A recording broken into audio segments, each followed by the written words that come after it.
Lembre-se de você estar orando pela irmã Tereza, seus filhos. Amém? Irmão Jorge está aqui, mas é a família em geral. Amém? Você que é irmã, né? Está do lado da sua esposa, mas ele está aqui, ela está lá. Mas vamos orar por eles. Os jovens, orar pelas meninas. Amém? E nós vamos estar orando por ele agora em nome de Jesus. Senhor, nós queremos te agradecer pela vida do irmão Jorge. Senhor, que o Senhor possa usar ele nessa manhã tremendamente. Abençoe ele. Abençoe a sua família, meu Deus. Cobre eles com teu sangue precioso, Pai. E que nessa manhã ele possa ser usado tremendamente em nome de Jesus. Amém. Amém. Então tá aqui o Jorge. Ontem nós estávamos no monte orando, né? Matamos um pouco de saudade ontem à noite, né? Foi benção. Foi benção? Deus nos visitou. Sim, muito obrigado aos obreiros que aqui vieram, né? Sempre os obreiros, tome assento, né? Não tiver assento aqui, pode, sentem aqui na frente. O nosso púlpito não tem muitas cadeiras, mas os obreiros chegam, tome assento. É o lugar de vocês, tá bom? Então eu agradeço a Deus, no nome de Jesus, e deixe a Deus usar vocês sempre, para a glória de Deus. Muito obrigado, vocês estão aqui. Cumprimento a igreja com a paz de Cristo Jesus, amém? Quantos nessa noite vieram se alegrar na presença de Jesus? Os céus estão aqui, igreja. Eu disse que os céus estão aqui. Eu sinto a presença dos céus aqui nesse lugar. Ontem à noite os céus foi revelado a nós. E nós sentimos a presença dos céus ali naquele monte. E nessa manhã também eu senti a presença dos céus aqui nesse lugar. Se você é sensível ao Espírito Santo, deixa nessa manhã Ele falar com você. Deixa Deus Ele te abraçar, deixa Deus Ele te alegrar. Porque a maior alegria dos céus é ver o seu povo feliz diante do trono de Deus. Você pode dar um glória a Deus?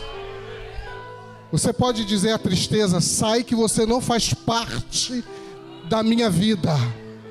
Você pode dizer que nessa manhã, hoje eu vim aqui porque Deus tem coisas novas para a minha vida. Glória a Deus. Eu cumprimento essa igreja linda com a paz do Senhor Jesus, os obreiros dessa casa.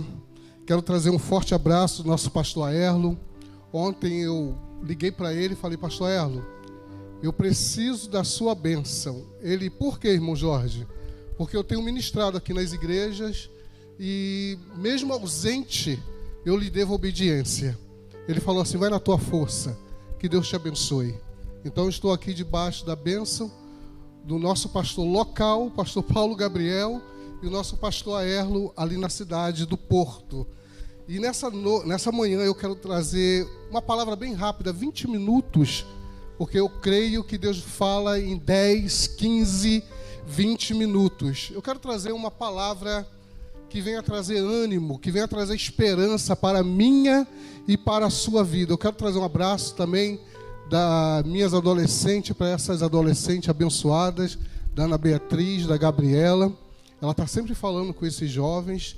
Trazer um abraço também da minha esposa, que Deus fez um milagre na vida dela pelas orações desse círculo de oração. E eu quero agradecer também às irmãs que estão sempre orando por mim, e por isso que eu estou aqui de pé para a glória de Deus, amém? Nosso pastor Davi, acabamos de falar com ele agora no gabinete, também está nos assistindo. Um abraço, pastor Davi, que Deus abençoe sua família. Está ali na Suíça, juntamente com o pastor ali brasileiro também, numa igreja suíça, que tem um trabalho lindo ali na África também. Um forte abraço, pastor Davi, e o nosso pastor, que eu não sei o nome dele, amém? Abra a sua Bíblia sem demora, sem perca de tempo, no Evangelho segundo escreveu Marcos, o capítulo 6, vamos ler somente um versículo, vou fazer uso desse versículo. O versículo é o versículo 50, amém? Glória a Deus. Quero pedir aos músicos que estejam atentos. Eu quero terminar essa mensagem e eu quero que os músicos entrem já com um louvor. Eu tinha comentado com o Sérgio, eu vou ser bem rápido, bem objetivo, porque eu já sei o que Deus quer falar aqui nessa manhã. Deus já colocou aqui no meu coração o que Ele tem preparado para as nossas vidas. Eu tenho certeza que tem pessoas que irão sair daqui salteando na presença de Deus. A alegria do Senhor é a nossa força.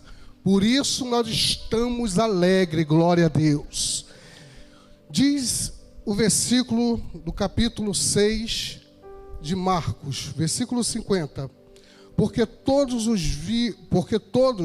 viram e perturbaram-se, mas logo falou com eles e disse-lhe: tende bom ânimo, sou eu, não temas. A igreja pode repetir esse versículo comigo?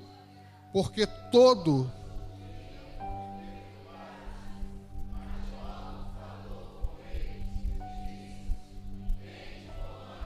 Não... Glória a Deus. Diga para a pessoa que está do teu lado: ele não perdeu o controle. Diga mais uma vez: ele não perdeu o controle. Glória a Deus. Pode tomar assento, igreja. Amados, o texto que nós lemos, o versículo, o contexto, ele conta a história que os discípulos e uma multidão de mais de 5.000 estão inseridos em um cenário de milagres. O versículo que nós lemos, o contexto, está mostrando que os discípulos e mais de 5.000 pessoas estão num cenário de um milagre. O primeiro milagre que Jesus realiza palpável. O primeiro milagre que Jesus realiza que é palpável. Jesus, ele faz o primeiro milagre, ele multiplicando 5 pães e 2 peixes. Esse milagre, ele é palpável, foi um dos primeiros milagres que Jesus fez palpável. Os milagres que Jesus tinha realizado foram milagres espirituais, milagres de curas. E o primeiro milagre que os discípulos, eles observam nessa ocasião, foi um milagre palpável. E o texto diz que quando Jesus, ele sai desse cenário, ele deu uma ordem para os discípulos. Que ordem foi essa? Que eles entrassem nos seus barcos e atravessassem para o outro lado da margem. O texto diz que os discípulos obedeceram a Jesus. Jesus, ele fica à beira do mar ou à beira do rio. E quando ele fica à beira do rio, ele tem a preocupação de despedir a multidão. Jesus, ele se preocupa com as suas ovelhas. Ele despede a multidão quando os discípulos, eles prosseguem para o outro lado da margem. Diz o texto ainda que os discípulos, eles começam a remar. E Jesus está à beira do mar observando os discípulos. O texto mais a seguida vai dizendo que Jesus, ele vai agora para o monte orar. E quando Jesus, ele vai para o monte orar, os discípulos estão no meio da margem do rio. E diz o texto que Jesus, ele observa e vê os discípulos. Os discípulos não vê Jesus, mas Jesus está vendo os discípulos. O texto ainda diz que os discípulos, eles remam e o vento começa a soprar. E quando o vento começa a soprar, o texto vai nos dizer que os discípulos estão remando, estão fadigados, porque o vento sopra ao contrário. E quando eu começo a observar esse texto, quando você ou alguém que tem uma prática de remo, de pesca, quando está no meio do mar, não é problema nenhum. Quando você está remando, se não há vento, não há problema nenhum. Mas o grande problema é quando há alguma tempestade. E isso que estava acontecendo. O discípulo estava inserido agora numa situação muito difícil. Eles não viam Jesus, mas Jesus estava vendo eles. Eles estavam numa situação difícil, pensando que eles estavam só e iriam perecer. Mas Jesus estava observando tudo. E diz a história que na quarta vigília, ou seja, aproximadamente quase 4 horas da madrugada, o vento soprava mais forte e os discípulos ainda estavam no meio do mar. Os discípulos agora estavam no meio do mar, com o vento soprando forte, e as ondas também estavam dando contra os barcos dos discípulos. E diz a história que era noite, era escuro, e se vento soprava, se o tempo estava ruim, não tinha governo, a noite estava sem estrela, estava sem lua. Isso significa que quando a noite está sem estrela, está sem lua, não há governo. Isso quer dizer que aparentemente para os discípulos eles estavam em meias trevas, mas eu quero dizer aqui nessa noite, para a minha vida, para a sua vida, você que faz a obra de Deus, você que está na igreja orando, está jejuando, faz tudo o que Jesus manda, aparentemente de repente em nossas vidas, nós estamos em nosso barco, estamos no meio da situação de um rio, e de repente a tempestade começa a soprar, e a gente pergunta, por que isso está vindo sobre a minha vida? Eu tenho orado, eu tenho jejuado, eu tenho ido para a escola dominical, eu tenho feito a vontade de Deus, Jesus mandou eu pregar a palavra, estou fazendo tudo isso, mas por que está acontecendo isso na minha vida? Por que está acontecendo? Todos nós passamos pelo barco da vida. E todos nós, quando aceitamos a Jesus, somos sujeitos a enfrentar ventos ao contrário. Todos nós somos sujeitos a enfrentar ondas que aparentemente irão acabar com nossos projetos. Aparentemente, nós pensamos que iremos morrer. Aparentemente pensamos que tudo vai dar errado, os nossos projetos vai dar errado. Aparentemente tudo vai a pique. Foi exatamente isso que os discípulos estavam pensando. Nós vamos morrer, nós vamos perecer. Os nossos projetos de chegar do outro lado acabou. Nós estamos só. Mas Jesus estava observando eles. E no meio dessa tua embarcação, você pensa que você está só, mas Jesus está te vendo. Ainda que você não esteja vendo Jesus, Ele está te vendo. Ele não perdeu o controle da situação. Ele está no controle dessa situação. A situação que você está passando não é para te matar. Se não é para te matar, é para te fortalecer. Se é para te fortalecer, é para você crescer. E se você está crescendo com essa experiência, é porque alguém vai precisar ouvir o que você está passando. Então, portanto, nessa manhã eu vim aqui, aleluia, como servo do Senhor, profetizar na sua vida que essa doença não é para te matar, que essas dívidas não é para deixar você desesperado, porque Ele não perdeu o controle, Ele está nessa embarcação. E aquilo que você pensa que vai te matar, que vai acabar com os teus projetos, Ele manda dizer nessa noite: eu não perdi o controle da situação, eu estou aqui, estou observando o que vocês estão passando.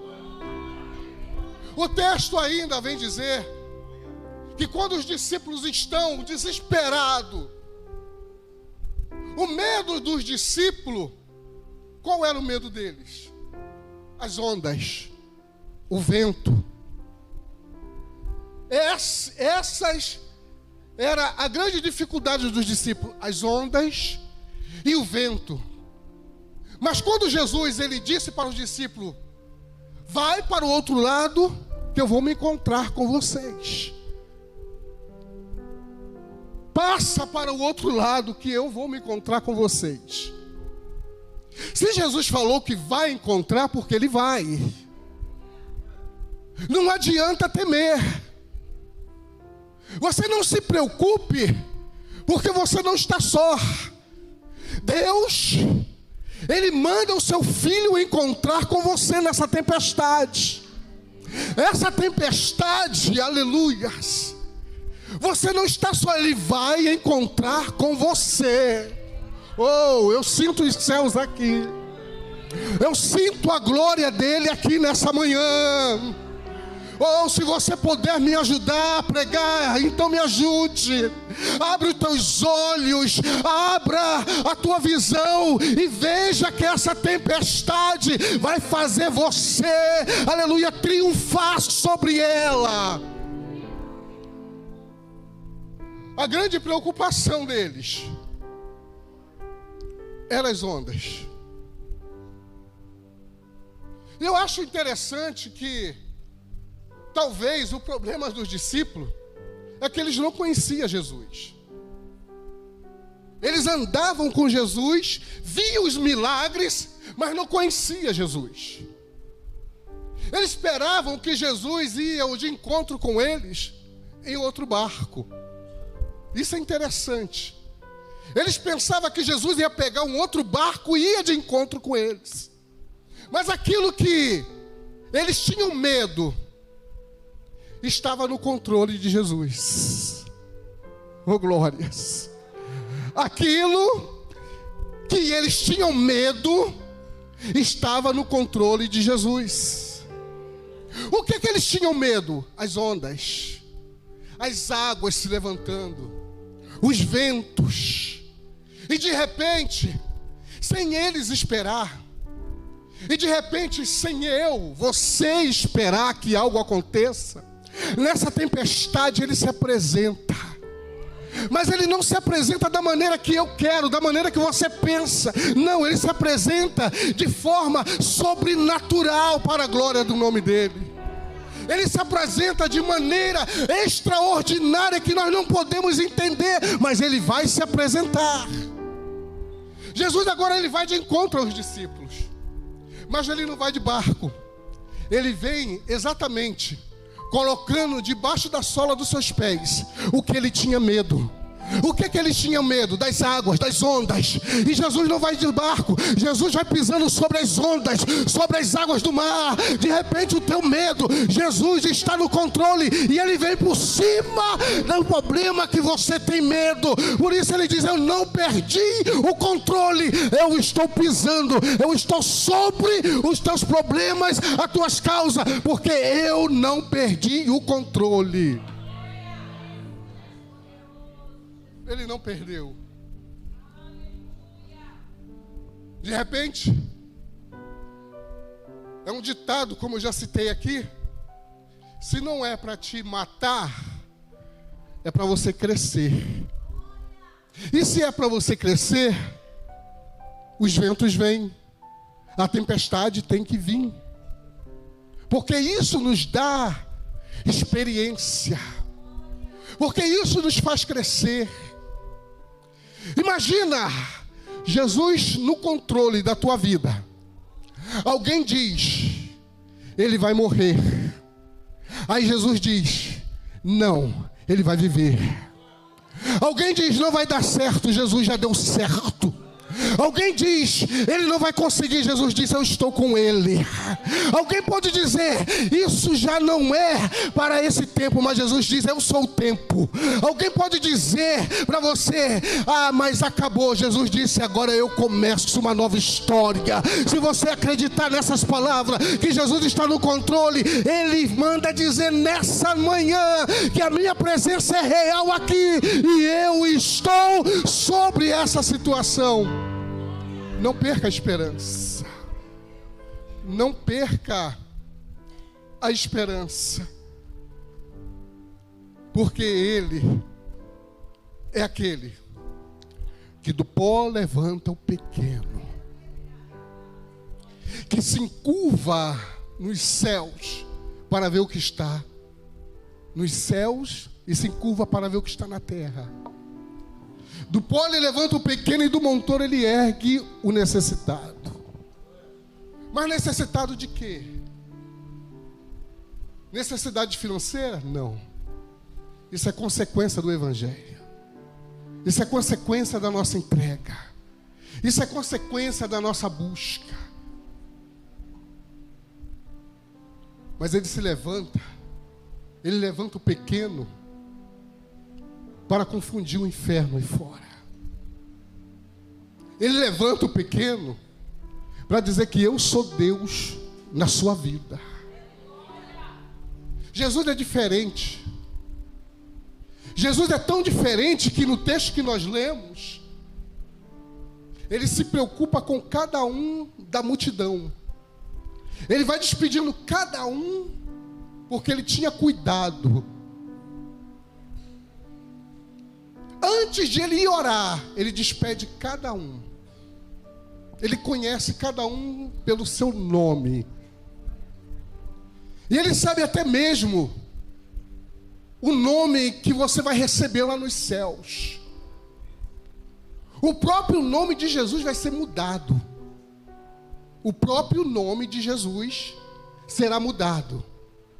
Aí você me pergunta, onde está isso? Irmão Jorge, procura no livro de Apocalipse, lá no finalzinho, que você vai achar. O próprio nome de Jesus será mudado. Esse corpo corruptível que nós temos, essa doença que aparentemente vai destruir a nossa pele, a nossa carne, as nossas vísceras, nessa manhã você pode sair daqui curado. Aleluia. Porque isso para ele não é nada. Lembra de Lázaro? Ele ressuscitou Lázaro, mas Lázaro depois morreu de novo. Mas o mais interessante é que ele tinha uma promessa na vida de Lázaro: eu vou me encontrar contigo, mas não é aqui na terra. E teu nome não vai ser mais Lázaro, teu nome vai ser mudado. Cristina, o teu nome não vai ser Cristina. Você vai ter um nome diferenciado daqui da terra. O teu nome já está escrito no livro dos céus. Mas não é como Maria, não é como Pedro, não é como Marcos. O teu nome é diferente. E já está registrado nos céus. Prova disso é que ele está aqui nessa manhã. E ele conhece o teu nome porque foi ele que registrou. Foi ele que escreveu com caneta de sangue no livro da vida. No cartório dos céus, pastor Milton, o nosso nome já está registrado. E ele nos deu ordem: atravessa para o outro lado, porque eu vou me encontrar com vocês. Eu estou pregando os céus. Eu estou falando da tempestade da vida que nós teremos a atravessar aqui. Mas o Todo-Poderoso, Ele enviou seu Filho para nos fortalecer, para nos encher de graça, encher de comunhão um com os outros, nos encher de sabedoria. Eu acredito que o Espírito Santo de Deus está banhando corações de graças aqui nessa manhã. O Espírito de Deus está banhando a nossa vida de graças aqui nessa manhã, porque nós vamos ter um encontro com Ele do outro lado da vida, para a glória do nome dEle. A tempestade que você está passando é para você receber a tua coroa.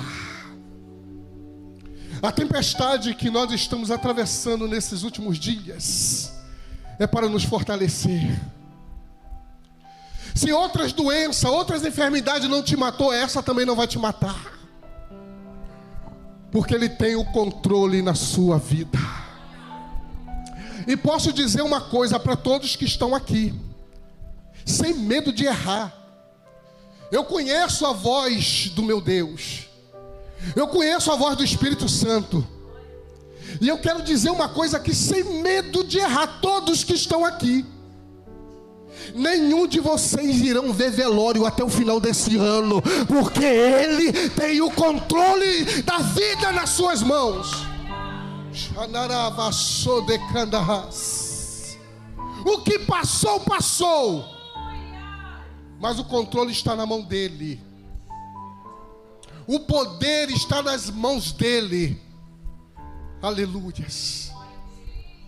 A glória pertence a ele. Se a glória pertence a ele, está escrito que os céus encheu, a terra está cheia da sua glória. Se a terra está cheia da sua glória, nós estamos inseridos nela. Se nós estamos inseridos nessa glória, nós estamos palpando ela. Só não palpa a glória de Deus aquele que não quer ver que Ele está em nosso meio. Mas aquele que está em nosso meio, Ele é poderoso para fazer a gente sentir a sua presença e o seu poder em nossas vidas. Amém. Cadê o ministério de louvor? Fique de pé, igreja. Aleluia. Fique de pé. Glória a Jesus. Oh, Espírito Santo de Deus. Graças a Deus. Eu disse 20 minutos. Aleluia. Escute. Escute isso.